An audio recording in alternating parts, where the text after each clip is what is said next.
Hola, ¿cómo están? Sean bienvenidos al, bueno, ya el sexto episodio de El Vaso Medio Lleno. Mi nombre es Betania Durán y mi invitado de hoy es psicólogo deportivo. Ha trabajado con varios equipos internacionales, ayudándolos a crecer, a descubrir sus fortalezas y a ser mejores líderes. Guillermo Sánchez nos demuestra, bueno, cómo la disciplina deportiva puede permitirnos aprender sobre el esfuerzo, sobre la perseverancia, también sobre la voluntad y cómo ser mucho más efectivos al enfrentar las situaciones que se nos presentan en la vida. Bienvenido a El Vaso Medio Lleno, Guillermo. Gracias por aceptar esta invitación. ¿Cómo estás? Bien, bien, no, gracias a ustedes por la invitación. En verdad, súper emocionado de estar aquí, de compartir con ustedes.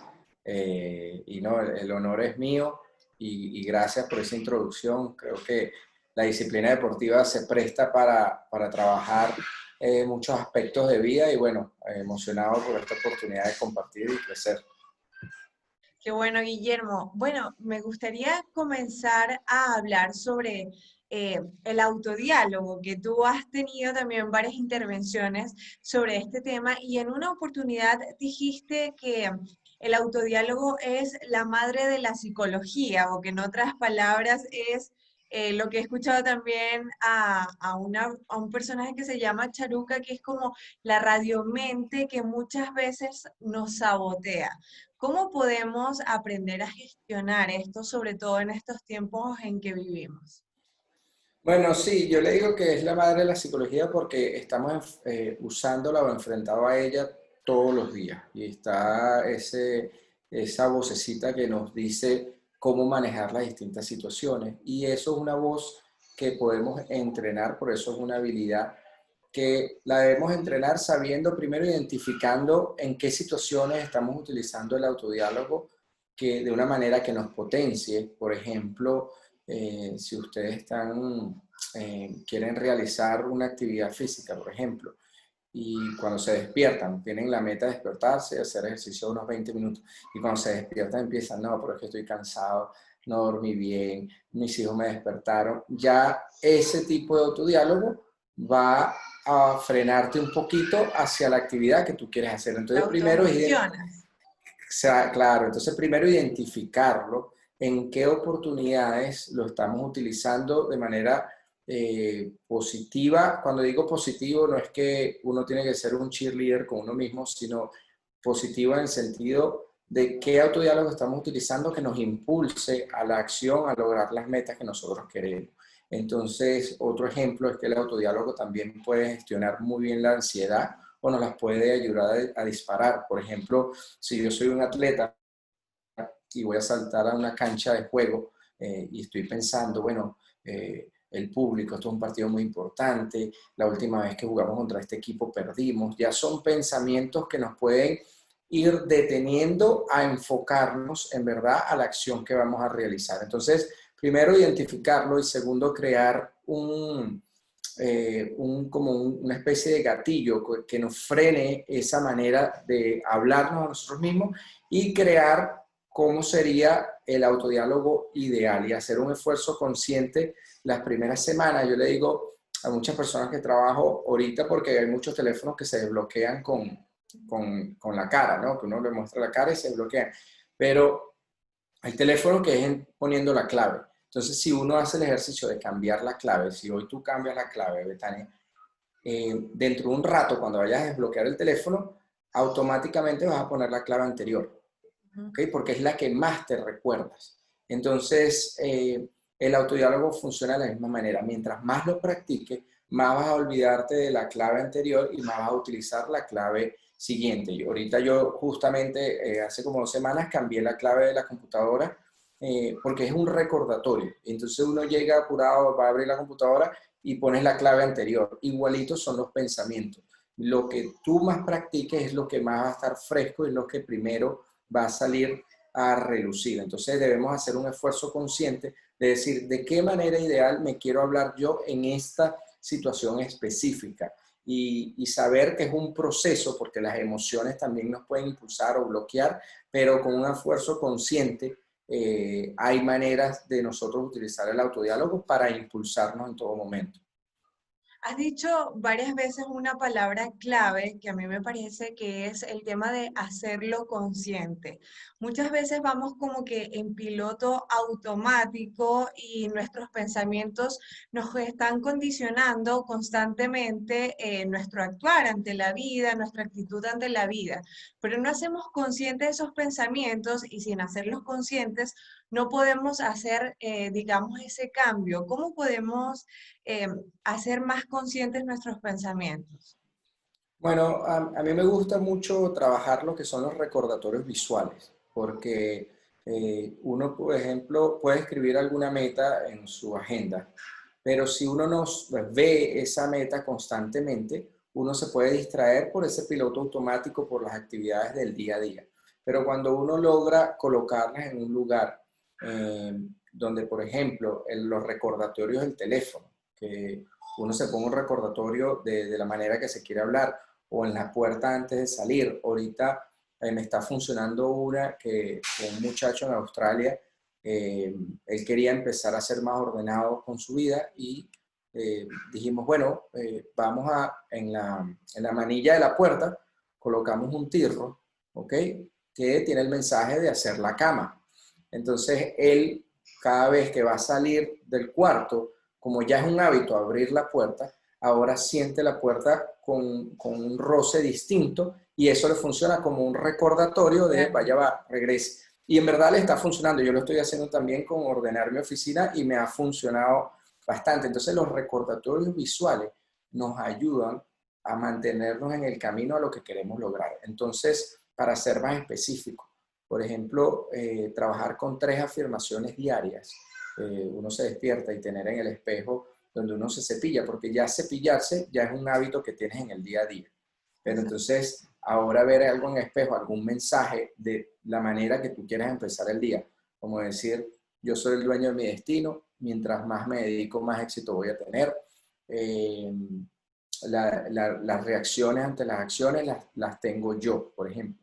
Son 3 frases que mientras uno la va viendo todos los días, uno van a estar un poquito más frescas. El otro día estábamos viendo una, un TED Talk de un señor que se llama Rick Elias, que es el que se cae en un avión. Él se Ujú. cayó en un avión y sobrevivió. Y él dice en una de sus conferencias que dice, desde que yo pasé por esa experiencia de vida, que logré ver el futuro, que es morirme y sobreviví, pensé tantas cosas de mi manera de vivir que ya llevo 2 años que no peleo con mi pareja, porque Wow. ahora, porque ahora elijo ser feliz en vez de elegir tener la razón. Mm. Entonces, esa frase de ser feliz en vez de tener la razón puede ser un recordatorio que tú lo escribas, lo tengas en la computadora, lo tengas en fondo de pantalla, lo tengas en un lugar donde, en el carro donde estás manejando, tengas un recordatorio para que te ayude a un tiempo a crear ese pensamiento a nivel automático, no automático, sino que esté más fresco en tu mente para que cuando tengas una situación también digas, ya va, prefiero ser feliz a que tener la razón. Entonces, buscar muchas fuentes de recordatorios visuales para así hacer ayudar a ese esfuerzo consciente, ¿no? A cambiarlo por hábitos nuevos y es como una forma también lo que planteabas de reprogramar nuestra mente y también digamos las creencias limitantes que son las que muchas veces nos mantienen anclados bueno, a ciertos paradigmas que no nos permiten avanzar y no nos dejan como continuar, ¿no? Sí, exactamente. Y para retroceder un poco, Tania, yo creo que todo va a empezar desde un propósito que tengamos nosotros como personas, porque el propósito es lo que nos empuja a los comportamientos para lograr los objetivos. Por ejemplo, un ejemplo que uno de los psicólogos que a mí me gusta escuchar mucho en sus libros, que es Simon, eh, él habla de un ejemplo de que si yo te coloco a ti una tabla de 20 metros en tu casa y te pregunto, ¿la caminarías? De una tabla, imagínate una tabla de 1 metro de ancho y 20 metros de largo. Y tú dices, bueno, si está aquí en la casa, sí, yo la camino, paso por encima. Y dice, sí, pero ¿y si la coloco encima de dos edificios? Y queda, mira como la reacción, ¿no? Uno dice, no, yo no Exacto. lo voy a hacer porque me puedo morir. Pero si los padres de uno están en el otro lado y necesitan nuestra ayuda, nosotros somos más capaces de hacerlo. Entonces, el propósito es ayudar a nuestros padres, salvarlos, por ejemplo, pero el objetivo es cruzar. Entonces, debemos saber cuál es el propósito, por qué quieres mejorar tu autodiálogo. Y esos propósitos tal vez van a ser, mira, quiero poder impulsarme más en momentos de acción, en momentos de nervio, quiero aprender a superar las situaciones, quiero poder dominar el autodiálogo para así ayudar a mis hijos también a que aprendan lo que es el diálogo y cómo lo pueden utilizar. Quiero liderar mi vida para poder liderar a otros. Entonces, cuando uno sabe cuál es el propósito y el propósito en verdad es genuino y es importante, entonces tenemos más la tendencia de cumplir los pasos hacia esas metas, ¿no?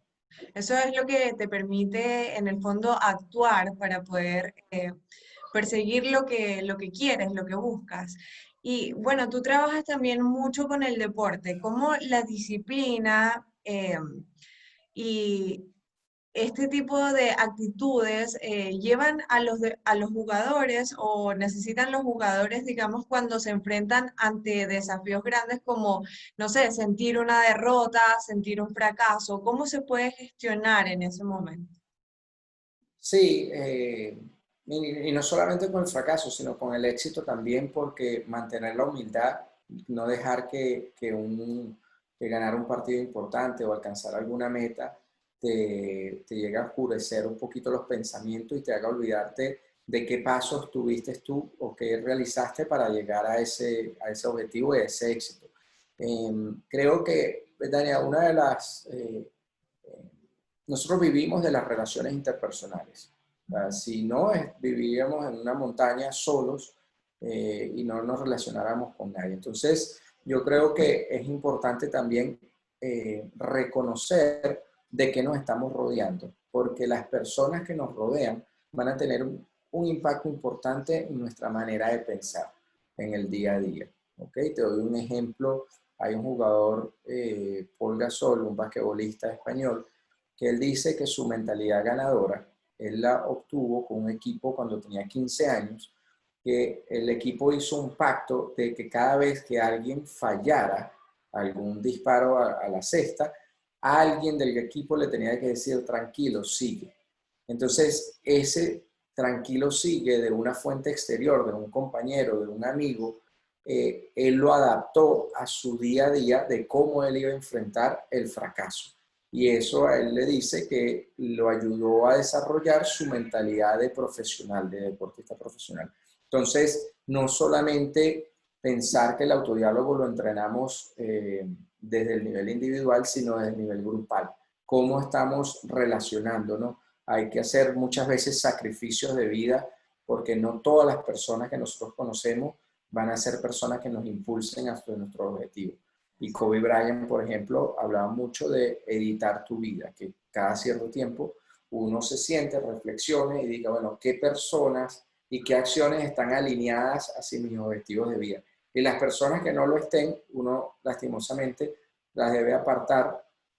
Yo pienso que deberíamos darles una oportunidad, hacerles saber cómo su comportamiento no nos están ayudando para darles una oportunidad de crecimiento, porque creo que si somos en verdad amigos o compañeros profundos, deberemos darle la oportunidad, pero si no hay un cambio, nosotros debemos seguir con nuestro objetivo y rodearnos de esas personas que también nos sumen. Otra de las maneras, te le digo esto, ¿por qué? Porque a veces es normal que uno tenga una mañana donde uno no sea la persona más optimista del día. Y en eso es importante donde la pareja, el microambiente que uno tenga en casa, que tenga personas que te digan, para allá va, pero vamos a, ya me lo dijiste 2 veces hoy, ya no es necesario quejarse 3 veces de eso, vamos a cambiar. Y eso también funciona como otro recordatorio externo que nos ayude a ser consciente que lo estamos utilizando, que no estamos viendo el vaso medio lleno y que podemos en verdad apoyarnos en los equipos, porque en la vida uno necesita equipos para todo. Entonces, creo que debemos apoyarnos cada vez más. Yo por eso soy de las personas que creo que los equipos, los atletas importantes deben seguir fomentando los mensajes de equipo y no a nivel individual, porque en verdad en la vida tú te vas a apoyar en equipo para alcanzar las metas, ¿no?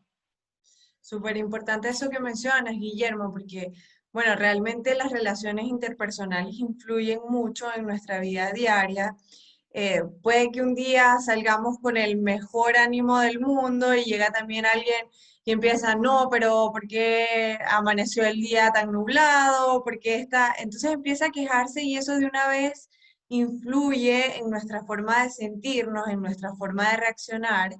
Y eso es lo que tenemos que aprender a manejar también en cierto modo, que si bien, bueno, tratar como de alejarse de esas personas, también comprender que cada uno lleva un proceso interno, que cada uno está teniendo una lucha interna y que, bueno, lo que está viviendo esa persona no tiene nada que ver con nosotros, no tomarnos Claro, las cosas de forma tan personal.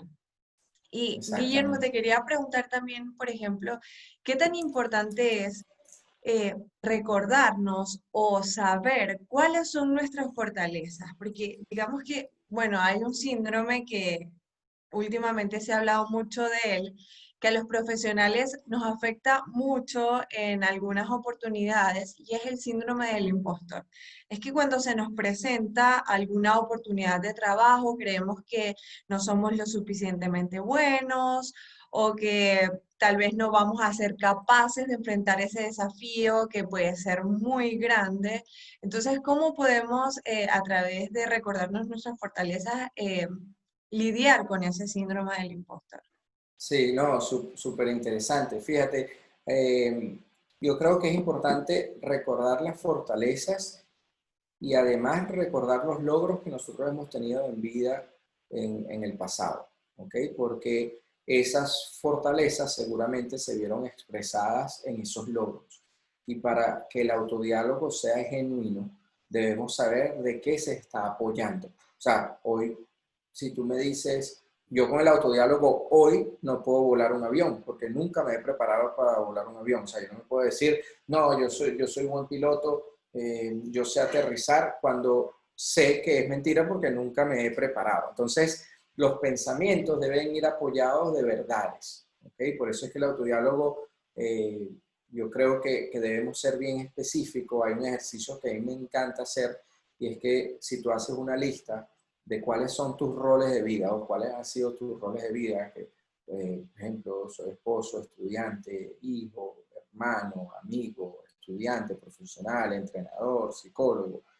Entonces yo digo, ok, como psicólogo, ¿qué logro he tenido? Porque también he tenido situaciones que no me hacen sentir tan orgulloso de la carrera. Por ejemplo, algún cliente, algún paciente que yo no di mi mejor versión o que no me funcionó algo. Entonces, yo creo que si nosotros logramos hacer una lista de logros en todos nuestros roles de vida, creo que vamos a fortalecer nuestra identidad y como consecuencia nuestra autoconfianza. Y que nuestra autoconfianza no se vea definida solamente por nuestro rol profesional. ¿Okay? Porque, por ejemplo, hay atletas, es muy común los atletas que cuando se les termina la carrera sufren bastante en esa transición. ¿Por qué? Porque tal vez su identidad como persona, su valor como persona, lo ven nada más como deportista activo. Y cuando se les acaba esa acción, bueno, puede ser que se les derrumbe un poquito la autoestima porque ya no se sienten valorizados porque no están en la acción. Entonces, cuando uno fortalece, de fortalecer la identidad de los logros que hemos tenido en nuestros distintos roles y además ver qué fortalezas apliqué yo en estas situaciones, porque el coraje, vamos a decir así, de una persona salir de su país para, ¿cómo decirlo?, como adaptarse en otra cultura, tal vez en otro idioma, eso lleva bastante coraje. Y tal vez para lo que tú me dices, el síndrome del impostor, se necesita bastante coraje para superar las situaciones, una entrevista de trabajo, una oportunidad de trabajo, tal vez un área parecida a la carrera de uno, pero no es exactamente. Entonces, bueno, como es desconocido, lo desconocido puede causar un poquito de ansiedad. Entonces saber que dice, ya va, yo en estas tres situaciones me llené de coraje y mira todo lo bueno que resultó. Así que ahí es cuando viene el autodiálogo que dice, yo he superado situaciones, he sido exitoso en otras ocasiones y ahorita es una oportunidad más de aplicar mi coraje porque el coraje es una de las fortalezas que yo tengo. Entonces, y la otra fuente de las fortalezas es recordarlas, es también seguir practicándolas, porque fortalezas que uno no practique puede convertirse en debilidades. ¿Okay? Entonces, siempre buscar maneras de seguir practicando nuestras fortalezas para que nosotros nos sintamos que no solamente nos las recordamos, sino que las vivimos en el día a día. Si la empatía es una de tus fortalezas, bueno, normalmente uno es empático en el día a día y saber que, bueno, mediante la empatía puedo crear lazos de conexión en la entrevista y así poder lograr una mejor oportunidad de lograr un trabajo, por ejemplo. Guillermo, ¿y qué tan importante es en eso, digamos, la confianza en nosotros mismos? Porque yo creo que esa es como la base para todo lo que nos propongamos. Imagino que pasa mucho también en el deporte. No sé si a ti te ha pasado alguna vez o bueno, en todos los aspectos de la vida, que es que sentimos que los demás no creen en nosotros o que nos dicen, no vas a poder hacer eso, no lo vas a poder lograr o nadie lo ha logrado, ¿por qué tú lo harías? Entonces, ¿cómo nos convencemos de que nosotros sí podemos hacerlo? Cuando uno va a emigrar pasa mucho que le dicen, no vas a conseguir trabajo en tu profesión, tienes que acostumbrarte a lo que te toque hacer, a lo que tengas que hacer. Entonces, bueno, ¿cómo convencernos de eso también y poder confiar en nosotros mismos para asumir esos desafíos? Sí, bueno, lo que veníamos hablando es una de las fuentes de alimentar nuestra autoconfianza real, ¿no? Yo le digo autoconfianza real porque no nos vamos a crear una autoconfianza Basada en frágil que, expectativas. exacto, en expectativas falsas, por ejemplo. Entonces, yo creo que es súper importante, Betania, que las personas tengan pequeños logros en el día a día, crearse pequeñas metas y sentir que, bueno, que cada vez que tú vas cumpliendo una pequeña meta, eso te va acercando más a tu objetivo final. Y saber también que en los errores, en las batallas que uno debe superar, donde en verdad está el crecimiento de nosotros como personas. Hay personas que tienen mentalidad de crecimiento y mentalidad fija, ¿no? Que esas son las dos mentalidades que se trabajan bastante. En la mentalidad fija son las personas que ven por ejemplo, la retroalimentación. Son personas que no les gusta recibir retroalimentación sobre sus acciones porque se sienten que les están diciendo tú no eres bueno. En vez de decir la retroalimentación me va a impulsar a mí a mejorar. Entonces, eh, también hay que hacer un trabajo de definición de qué es el éxito y qué es el fracaso para las personas, porque esas son las plataformas que nos van a ayudar a saber cómo vamos a gestionar las experiencias.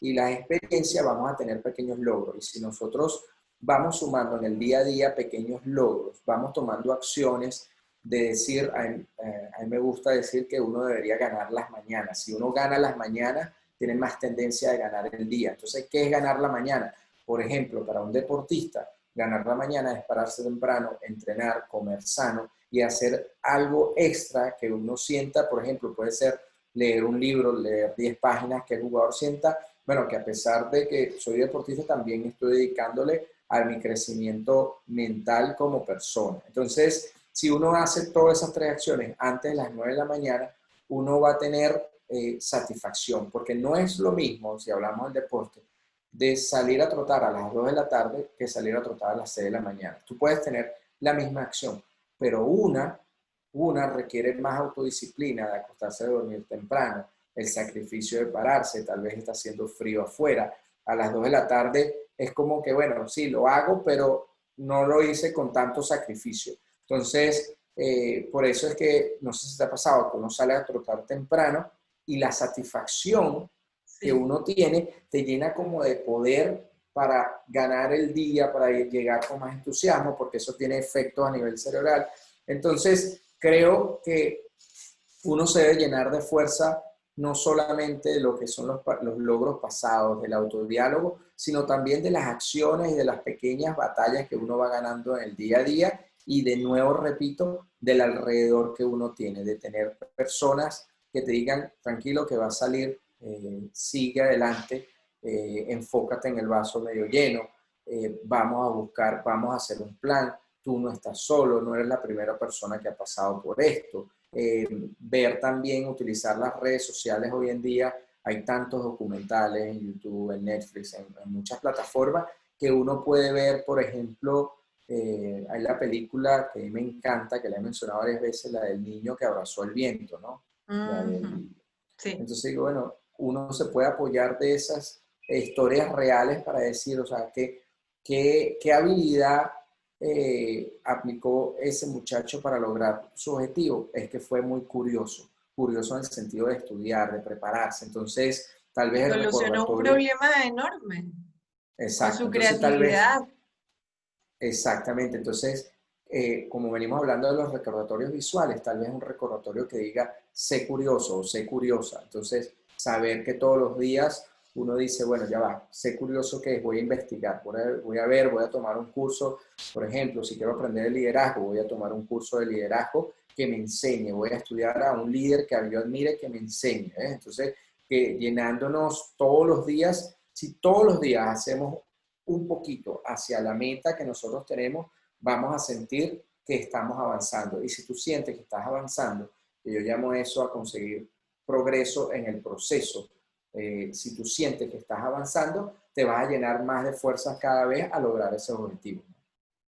No, súper importante esto que planteas, Guillermo, y bueno, todo te lo ha dado también la experiencia y todo el trabajo que tú realizas, y por eso me gustaría que me contaras, bueno, a ti como Guillermo, ¿cuáles han sido tus tres aprendizajes más importantes? Tú has vivido en diversos países, has trabajado con muchos equipos, bueno, actualmente estás en Venezuela, también en una situación que, como sabemos, es bastante compleja. Bueno, ¿cuáles han sido tus tres aprendizajes más importantes? Bueno, déjame ver. A nivel personal, Sí, a sí, nivel bueno, personal. fíjate, en el 2000, yo en el 2010 me divorcié en el primer matrimonio y fueron 3 años de reconstrucción, de trabajar lo interno, de superarme profesionalmente. Y luego que logro superarme en nivel de económico, a nivel de en muchos aspectos, hubo un error en un proceso de mi residencia en Estados Unidos y de la noche a la mañana me dicen, mira, te tienes que ir del país, en 2 meses te tienes que ir del país. Y yo tenía, o sea, yo no tenía en esa época un plan B. Mi plan A era trabajar en esa universidad, ya tenía mi casa, mi carro, mi trabajo, tenía toda mi vida bien estructurada. Mi hermana estaba viviendo conmigo y yo me encargaba de sus gastos universitarios. Y fue de la noche a la mañana que te cambian los planes. Y no les voy a negar que fue un tiempo, viví en Nueva York luego unos meses y yo venía de una ciudad en Iowa que era un pueblo que las personas, todo el mundo se saluda, todo el mundo se conoce, había 2 policías nada más, no hay semáforo, o sea, es una vida súper relajada Tranquila. Y llegar a Nueva York, que bueno, yo soy de Caracas y he vivido en varios lugares, como tú dices, y sé cómo es la vida en ciudades grandes, pero a nivel de relaciones interpersonales me pega, me afectó, porque nadie te saluda, todo el mundo tiene su audífono y todo el mundo está preocupado en lo suyo y no hay, si yo le abría la puerta en una farmacia una vez a una señora, le abría la puerta para que pasara ella primero y la señora me miró como si yo fuese un extraterrestre.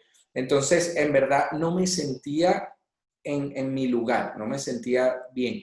Y como no tenía un trabajo, no tenía una decisión estable de qué iba a hacer, porque me acababan, eh, tenía un temor, hablando aquí abiertamente, tenía un temor porque yo nunca había trabajado en Venezuela, o sea, sí trabajé una vez cuando jugaba, aquí fútbol profesional, pero no, yo era el sustento de varias de mis familias, de mis familiares, y yo decía, bueno, me toca irme a Venezuela ahora, en qué voy a trabajar, qué voy a hacer para poder mantener un nivel de que pueda ayudar a todos los familiares. Y eso a mí me pegó mucho en la autoconfianza, me desarmó totalmente. Y les digo que me tuve que apoyar en lo que es el autodiálogo, en leer una carta todos los días de cuáles eran mis logros, en qué habilidades tenía yo, cuáles son mis fortalezas, qué he logrado yo en mi vida. Y bueno, todos los días ese trabajo interno. Ahí fue cuando empecé a practicar también el budismo con la meditación, súper importante. Luego me voy a casa de mi hermano en Noruega y también me ayudó bastante estar con él. Entonces, bueno, eso fue una experiencia de vida que me enseñó bastante. ¿Por qué? Porque me puso a prueba, y esto lo voy a conectar más adelante con la tercera experiencia, ahorita que me hace esa pregunta, porque me hizo analizar para yo salir adelante desde lo interno. Luego me sucedió lo mejor de la vida, que fue, bueno, conocí a mi esposa y tengo a mis 2 hijos porque salí de Estados Unidos y bueno, y vine aquí a Táchira y me contrata el equipo acá, ahí es donde la conozco. Y bueno, yo digo, bueno, de esa situación vinieron mejores cosas. Y luego de esa situación salí de lo que fue el fútbol colegial a nivel universitario y hice el salto a lo que es el fútbol profesional. Entonces, analizando, digo, bueno, en verdad que la vida me haya impulsado a salir de ese lugar, creo que fue algo súper positivo. Y justamente hace unos meses, Betania, me contactó un entrenador en el cual nosotros nos enfrentábamos cuando yo vivía en Iowa. Nos enfrentábamos y él es mayor que yo. Y me contactó hace meses, pero me contactó hace 2 años cuando estábamos en Orlando en la MLS. Y me dice, Guillermo, ¿cómo hiciste para llegar a la MLS? Porque yo tengo muchos contactos, soy muy exitoso a nivel universitario y no he podido hacer ese salto. Y yo digo, bueno, tal vez si yo me hubiese quedado en esa universidad, si no me hubiese sucedido lo que me sucedió, tal vez todavía estuviese entrenando a nivel universitario, algo que lo disfruto, pero que mi meta siempre era trabajar en el fútbol profesional. Entonces, por ahí, disculpa que me extienda, ¿no? Por No te ahí es preocupes. una de las experiencias. La segunda, que eso lo he contado muy poco, primera vez que lo voy a contar así Qué bueno. en público. Eh, yo cuando era estudiante de la universidad, Betania, yo logré llegar a ser capitán del equipo en mi segundo año. Son 4 años que tú juegas a nivel universitario. En mi segundo año ya yo era capitán y en verdad muchos compañeros me miraban como que el ejemplo a seguir, el ejemplo a seguir. Y, y bueno, nos fuimos de pretemporadas a Brasil. Yo cometí un error, o sea, lo voy a decir, me fui de fiesta, me perdí un entrenamiento, y como capitán falté a un entrenamiento. El equipo, claro, me castiga, me ponen mis sanciones. Eh, Luego, el día que íbamos a viajar, sufrí una deshidratación y no pude viajar con el equipo de regreso a Estados Unidos, o sea que el capitán se tuvo que quedar un día más en Brasil, en una clínica. Y fue una marca, una mancha negra en mi proceso de universitario. Era una universidad religiosa donde el tabaco y el alcohol no se permitía. Y bueno, gracias a que mi mentor es psicólogo deportivo, cuando yo llego a Estados Unidos de nuevo, él nos encierra en un camerino a todos y dice, miren, Guillermo va a hablar con ustedes. Y yo les conté algunos procesos que yo estaba pasando en esa época. No era excusa para mis acciones, pero bueno, tenía que ser abierto con el equipo. Y luego, bueno, el equipo me apoyó mucho. Me acuerdo que uno de mis mejores amigos no me abrazó porque me dijo, estoy es más bien molesto que yo me tenga que enterar por este medio y que tú no me hayas contado antes todas estas cosas. Entonces, y el entrenador dijo, miren, yo por Guillermo meto las manos en el fuego, así que lo que sucedió en Brasil se queda en este camerino y nadie se puede enterar. Para todos, Guillermo sufrió una deshidratación y eso va a ser lo que vamos a hablarle a la gente, pero Guillermo está suspendido del equipo, ya no es capitán, va a ser el aguatero del primer equipo, me bajaron al segundo equipo, tenía que ser 100 horas de trabajo comunitario y durante 6 meses tenía que ir todos los viernes a hablar con una psicóloga. Entonces, y ella tenía que enviarle el email a mi entrenador de que, mira, Guillermo vino el viernes a hablar conmigo. No le decía que hablábamos, pero me mantenían así. Entonces, fíjate, esa para mí fue la mejor experiencia de vida por lo próximo que te voy a contar. Hubo un entrenamiento que yo era el aguatero del primer equipo, yo entrenaba con el segundo equipo y luego iba a la práctica del primer equipo y yo recogiendo pelotas, buscando el agua y tal. Y el entrenador de repente sonó el silbato y paró la práctica y nos sentó a todos. Y me dijo, párate. Y yo me paré y me empezó a hablar fuerte, me dijo cosas fuertes y al final me dijo, si tú lograste ser el capitán de este equipo, es porque tú te ganaste la confianza de ellos. Y con la actitud que tienes de cara de perro regañado, de que estás casi que llorando, recogiendo las pelotas, el agua, esa actitud no te va a ayudar a ti a ganarte la confianza del grupo de nuevo. Y me dijo, y te vas y te metes en mi carro y vamos a hablar tú y yo. Y bueno, yo entré como soldadito, me fui al carro de él y empezamos, te digo, un pueblo pequeño, 1000 personas en ese pueblo, no hay nada, pero yo amo ese lugar. Y empezamos a manejar durante 2 horas. Y en esas 2 horas él me contó experiencias de su propia vida, donde tuvo que superar que lo sacaron de una universidad porque había raspado todas las materias, y cómo él nunca le dijo a sus padres, sino hasta que se graduó de otra universidad con unas notas perfectas para poder tener un promedio medio y entrar en una universidad para hacer la maestría. Entonces ahí fue cuando aprendí que de corazón, que lo define a uno es cómo nosotros reaccionamos en la vida y no los fracasos o los aciertos que tengamos. Entonces, de nuevo, disculpa que me extienda, pero en No, verdad qué bonito. esa experiencia fue una que a mí me marcó un antes y un después. Eh, y bueno, yo creo que la tercera es esta situación, no por el tema pandemia, o sea, sí tiene que ver el tema pandemia, pero nuevamente, ahorita en octubre del año pasado, ya estaba a punto de terminar el proceso de residencia otra vez en Estados Unidos, y bueno, se acabó el contrato con el equipo, desecharon el proceso de la Green Card, de la residencia, y nos tocó salir de nuevo a Estados Unidos.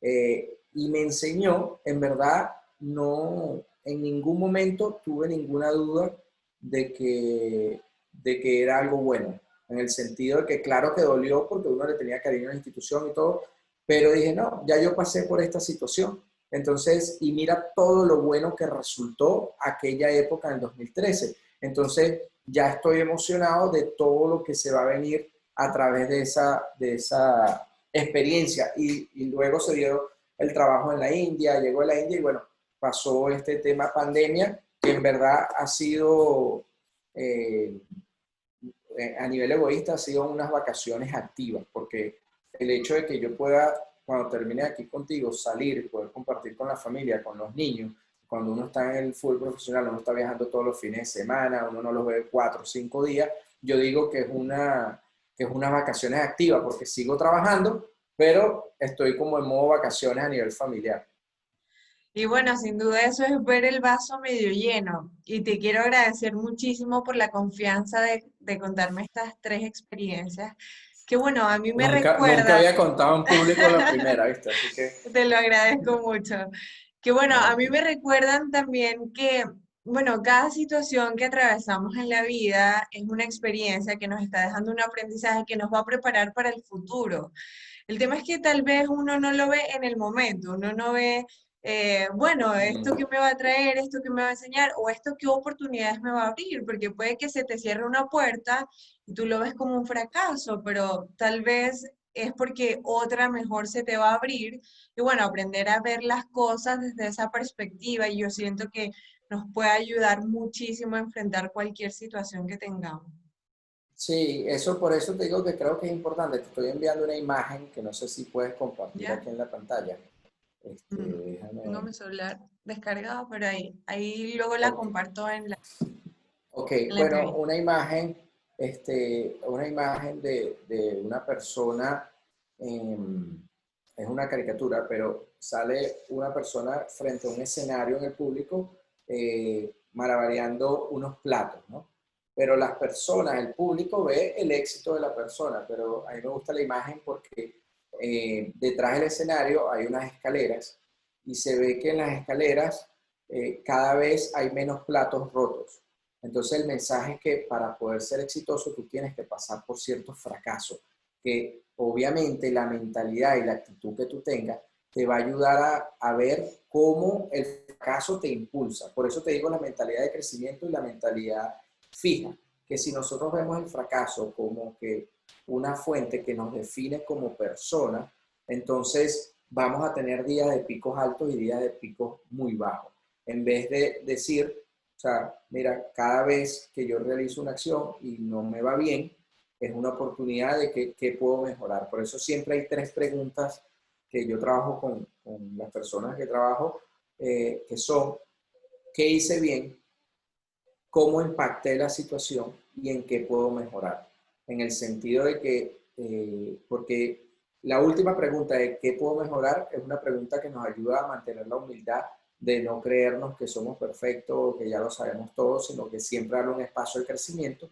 La segunda es porque debemos saber, por ejemplo, si yo digo, bueno, esta semana, ¿qué he hecho bien? Ah, bueno, mira, trabajé bastante, tuve momentos, tiempo de calidad a nivel familiar.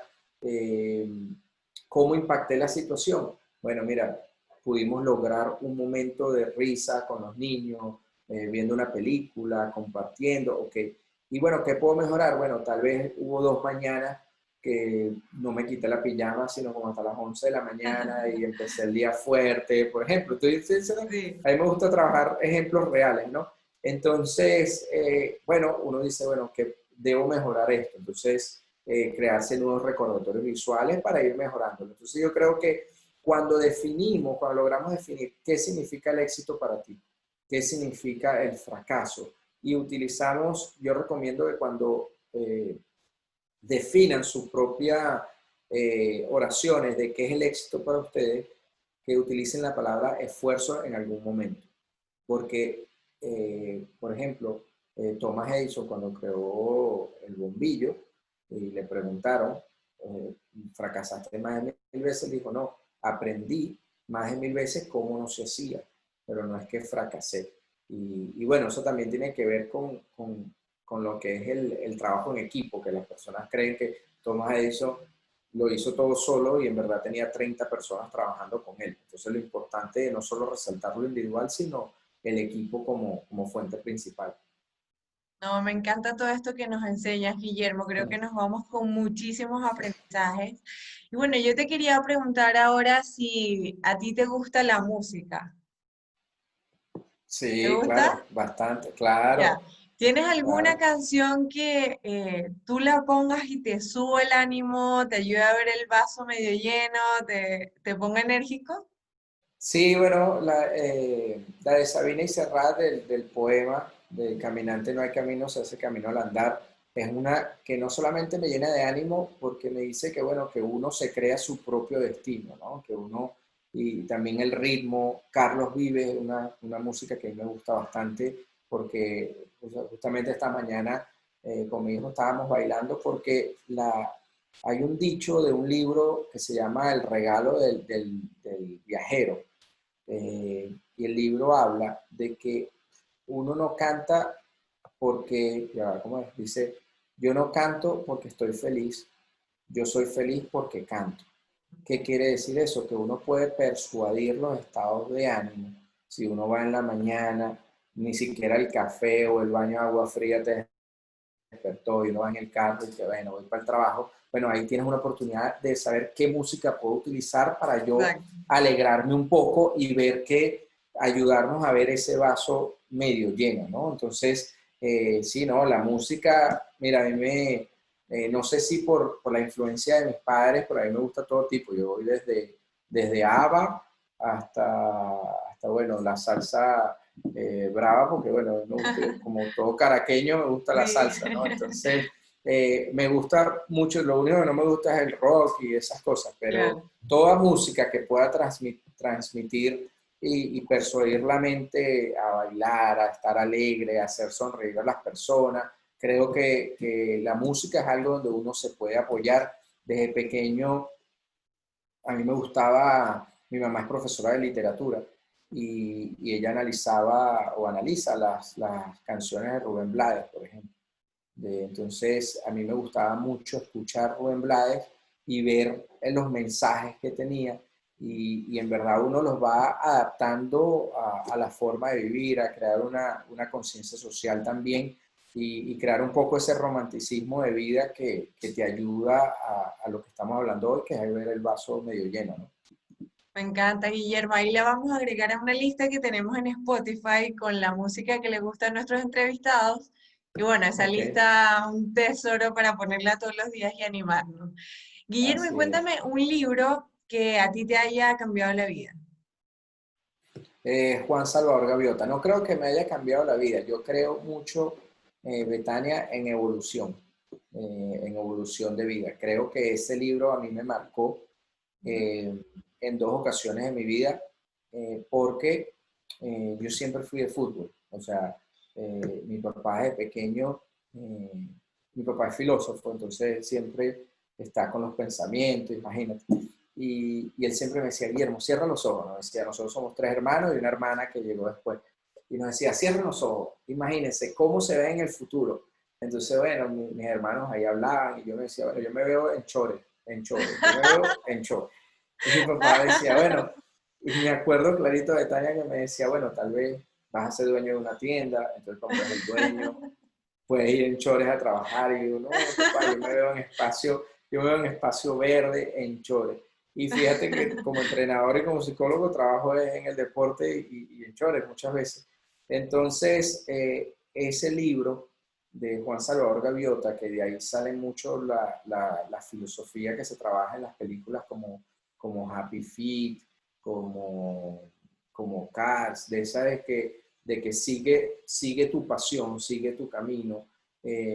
Justamente hablaba con mi esposa esta mañana de que, bueno, porque ahorita nosotros estamos analizando oportunidades de trabajo para ver cuál va a ser nuestro próximo destino, estamos buscando algo a largo plazo y le decía, fíjate que nos ofrecieron algo que yo me emocioné porque era bien para la familia, pero me ofrecen otra oportunidad que es lo que más me gusta, que es estar en una cancha de fútbol y la emoción es a millón. Y uno no está pensando de cuánto va a ganar, de que si No. tal, no, uno está es emocionado con lo que va a hacer. Entonces ese libro a mí me marcó y me marcó también porque una vez estando en la universidad, yo me acuerdo que estábamos sentados, éramos como 25 personas y, y estábamos conversando de cuáles eran las carreras de todos. Y todos estudiaban negocios internacionales, administración internacional, y yo era el único, yo los veía así, y cuando me dijeron tú, yo no, psicología, y todos me miraron como diciendo, ajá, ¿y qué vas a hacer con eso? Y yo les decía, no sé, pero es lo que a mí me gusta. Entonces ese libro para mí me marcó y fíjate que de esas personas terminé yo siendo el único que de inmediato estaba trabajando en mi área en Estados Unidos, tranquilo. Entonces, déjame pensar otro libro. Bueno, hay un libro de fábulas que fue el primer libro que yo me leí desde pequeño, me lo regaló mi papá, porque creo que da mensajes cortos, pero da mensajes que son para vida, ¿no? Entonces, creo que fue muy inteligente de su parte de adaptarse a lo que es la mentalidad de niño, que tiene que hablar de animales, de cosas de su edad, pero me inspiró en verdad bueno, a la motivación al logro, de seguir la pasión, de trabajar en equipo. Entonces, creo que desde inicio esa esencia de esos libros a mí me marcaron. Obviamente, hay libros del deporte que me encantan y que los leo, pero como filosofía de vida, creo que ese de Juan Salvador Gaviota fue el que me marcó un antes y un después. No, y me encantó porque, bueno, una anécdota súper rápida es que yo tampoco sabía que iba a estudiar. A mis 16 era, no tenía idea, hasta que me hicieron una pregunta que tal vez puede sonar cliché, pero que siento que fue definitiva. Y me dijeron, ¿qué podrías hacer el resto de tu vida sin cobrar, sin ganar absolutamente nada?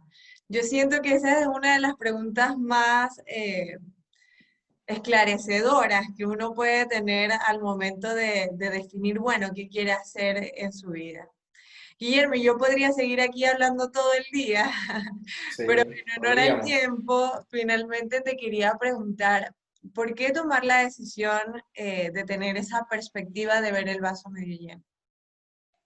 Bueno, yo creo que en la vida uno, cuando está con un mejor amigo o una mejor amiga, uno es el primero en apoyarlos, ¿ok?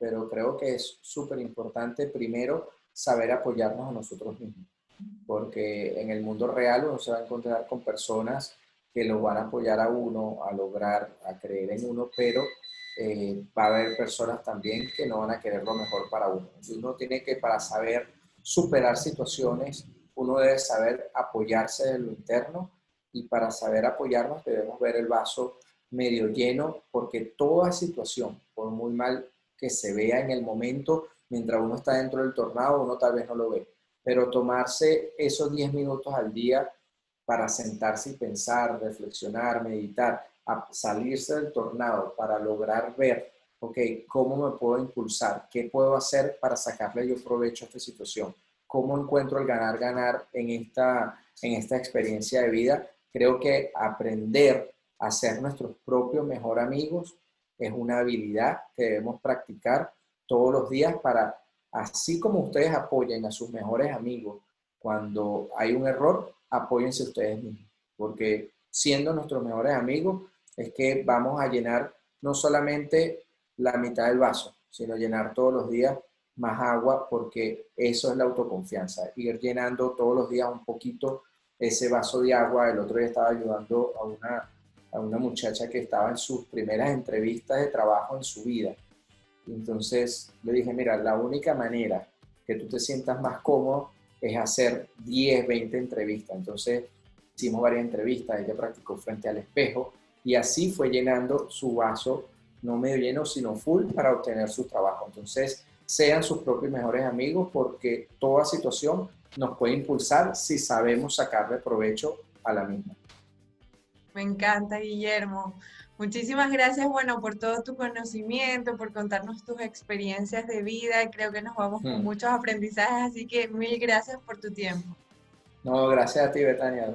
Súper agradable la conversa, en verdad. Esperamos podemos hacer una segunda reunión en algún momento. Así que muchas gracias, en verdad, por este espacio y gracias a las personas que nos van a escuchar. Así es, cuando quieras, Guillermo. Y bueno, a las personas que como decía Guillermo, que nos ven o que nos escuchan, bueno, los invito a seguir a Guillermo también en sus redes sociales. Y bueno, a estar pendiente de esta entrevista y también de todo el trabajo que él va realizando.